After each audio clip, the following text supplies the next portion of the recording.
originally was the president of the New South Wales chapter from 2010 to 2012. Throughout that time, all of the chapters across the country got together, and we decided to elevate AIBC from being an incorporated entity in each of the states to becoming one incorporated body nationally, which made us AIBC Limited. I was voted in as the inaugural chairman of AIBC Limited in 2012, and through that time, we had a number of initiatives that we implemented in AIBC, and a lot of memorable occasions occurred throughout that time. I guess if I was to think about that, we put in a number of, I guess, governance documentation. So we had a policy and procedure manual, and within that policy and procedure manual, we documented all of the day-to-day activities of each of the states and industry chapters and so on, and the role of the board. And of course, we had a new constitution. Accordingly, we really focused on, as a national entity, on our relationship with India, and particularly the strategic industry sectors that were relevant to both countries. We held a number of events throughout the year. Each state had their own Australia-India address. Now, the Australia-India address was predominantly to celebrate the Independence Day for India, and also, which is on the 15th of August, and also to the AIA turned out to be the most prestigious event for AIBC.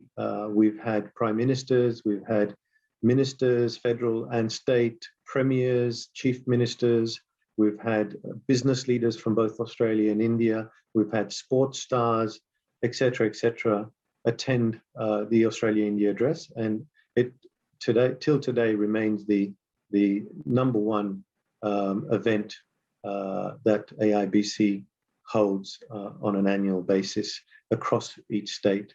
I guess with the COVID scenario and the lockdowns, we would have one national one happening very soon.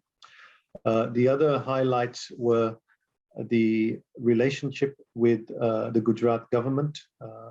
I organized for the Australia-India Business Council to be the partner organization for Vibrant Gujarat, which happens every 2 years.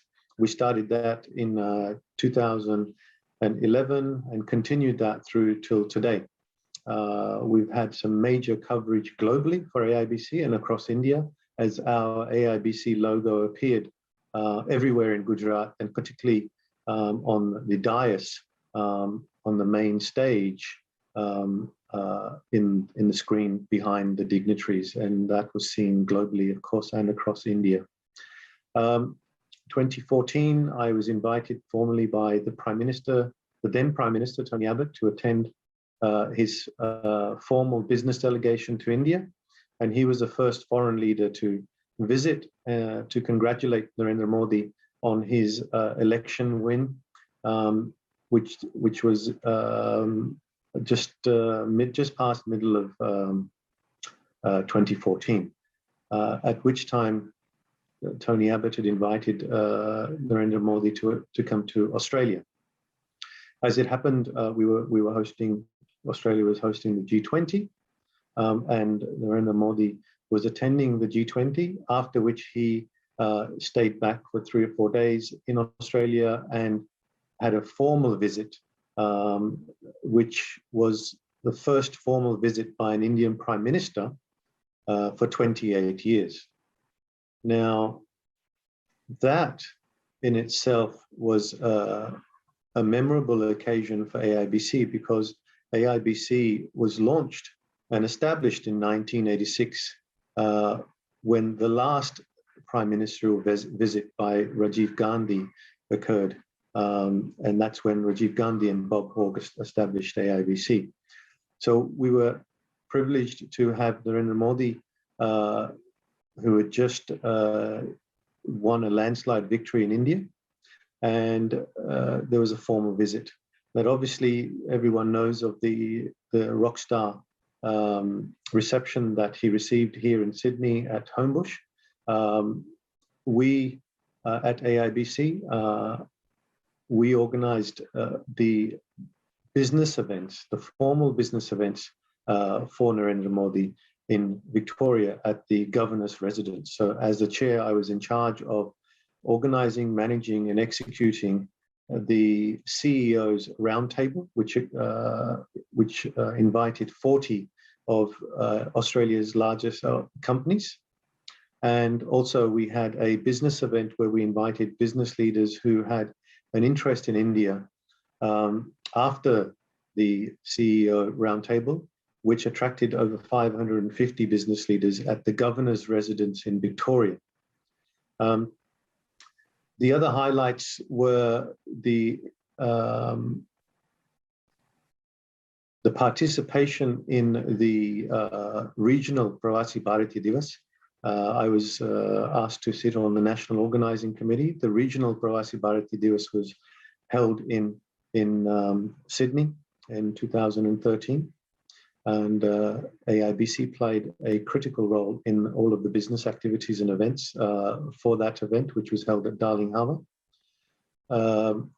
The other activity which I was really pleased with was that we created the first national Australia-India event, which was called Engaging with India in 2016. Which was in partnership with the Australian Financial Review. And that event was for 2 days and featured a number of different sectors and industries and a huge number of speakers, including the likes of Lindsay Fox and Ashok Jacob and ministers, trade ministers and New South Wales government ministers and so on. The Australian Financial Review obviously is the #1 finance newspaper in the country, and they gave us huge coverage for this event. And a couple of times we featured on the front page of the AFR.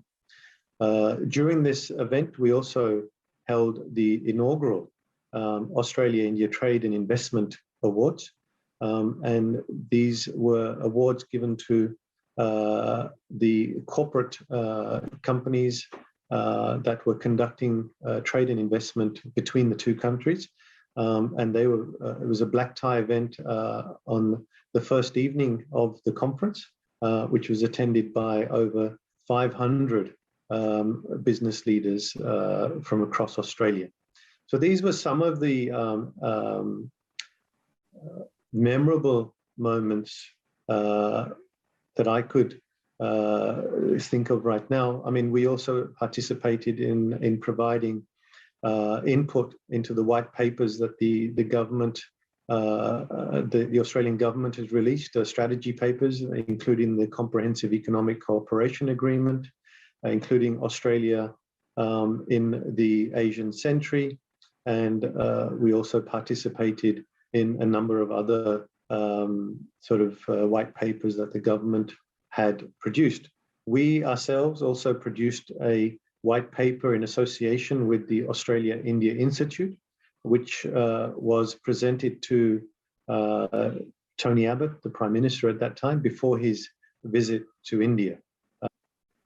35 years is a long time for an organization to be established. There have been many people that have assisted and participated in AIBC's journey. And they should all be congratulated for the energy and the effort that they have put in to this bilateral trade and investment relationship.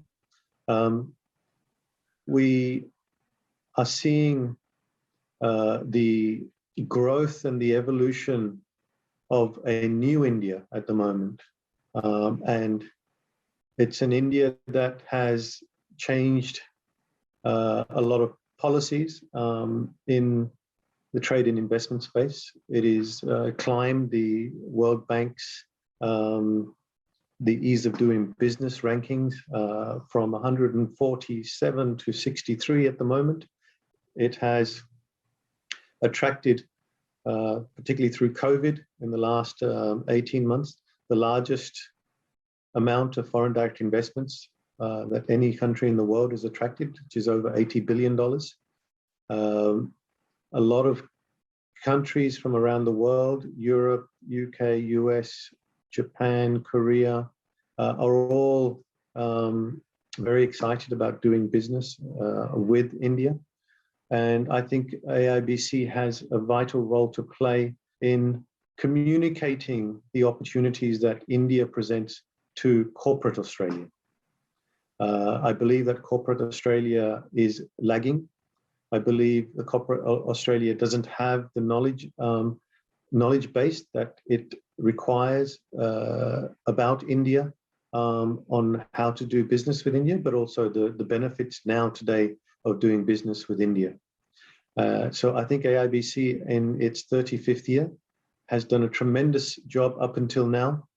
The relationship between Australia and India, in my opinion, has been very much a roller coaster ride. It's been up and down, and it depends on who's leading the country. For example, when Tony Abbott was leading the country, we started reinvigorated the CECA negotiations. There were 5 or 6 rounds of negotiations.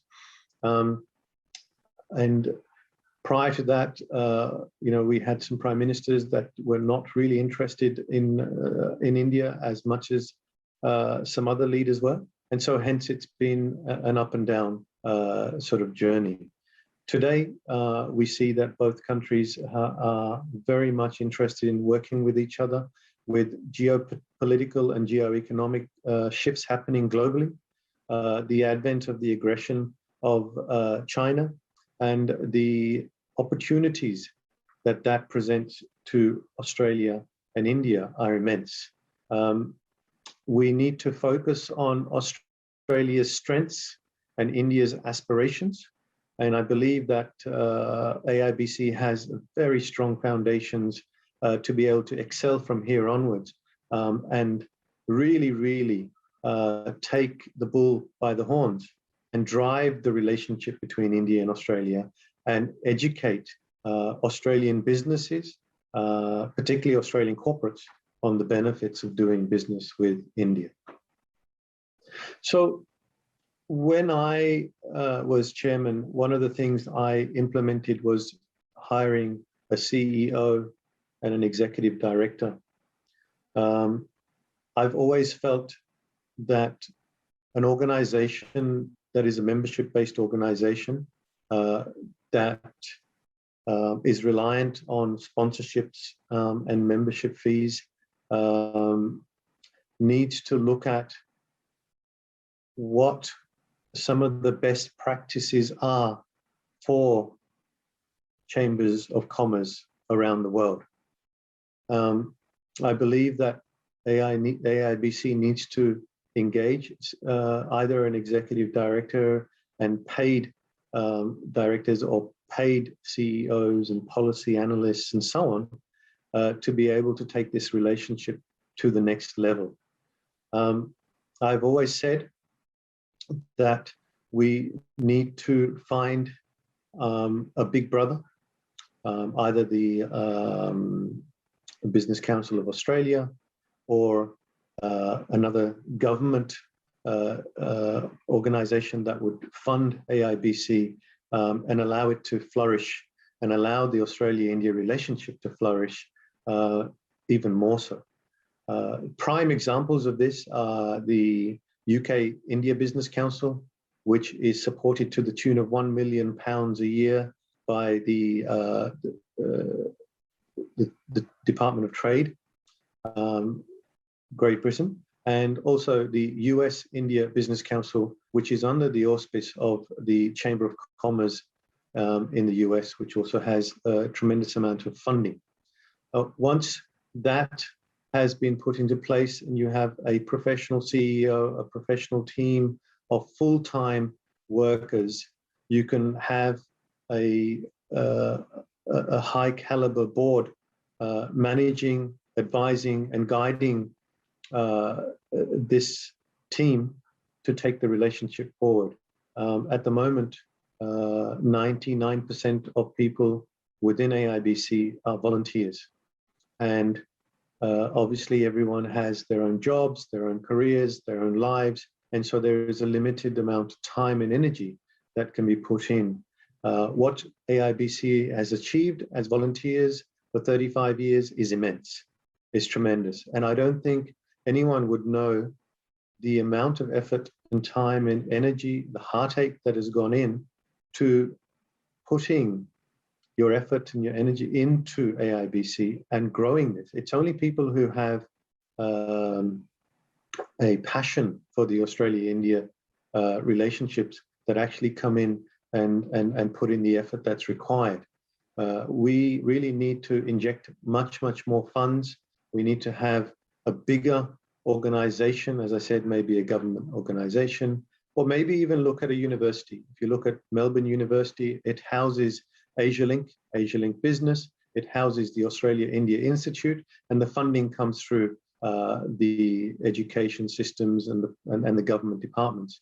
We could look at that too, and it would do us a lot of good to have that kind of support, that kind of infrastructure, and that kind of funding, which gives us the freedom, the ability to then seriously build the relationship at the levels that it needs to be built. So I think if we could do that, that would be wonderful.